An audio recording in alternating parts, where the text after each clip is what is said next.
ബസ്സിനുള്ളിൽ കയറി ഡ്രൈവർ കണ്ടക്ടറെ കുത്തി.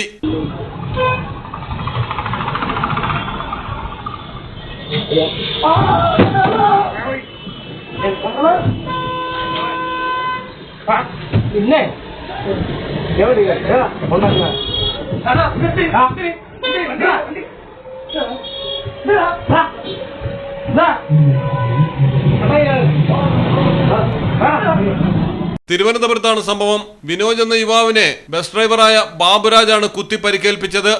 നാളുകളായി നീണ്ടുനിന്ന വ്യക്തിവിരോധത്തിന്റെ പേരിലാണ് ആക്രമണമെന്ന് പോലീസ് പറഞ്ഞു. കിഴക്കേക്കോട്ടയിൽ ബസ്സിനുള്ളിൽ കണ്ടക്ടർ സീറ്റിൽ ഇരിക്കുകയായിരുന്ന വിനോജിനെ ഫോർക്ക് ഉപയോഗിച്ചാണ് ഡ്രൈവർ ബാബുരാജ് കുത്തിയത്. തുടരെ കുത്തുകയായിരുന്നു. പരിക്കേറ്റ വിനോജ് വധശ്രമ കേസിലെ പ്രതിയാണ്.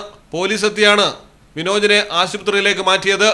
പിടികൂടാനുള്ള ശ്രമത്തിനിടെ പ്രതി ബാബുരാജിനും പരിക്കേറ്റു. Malayalam television, Thiruvananthapuram. Silvan tiles gallery, Valanchery, Puthanathani, Aluva, Palakkad, Edavanna, Pattambi.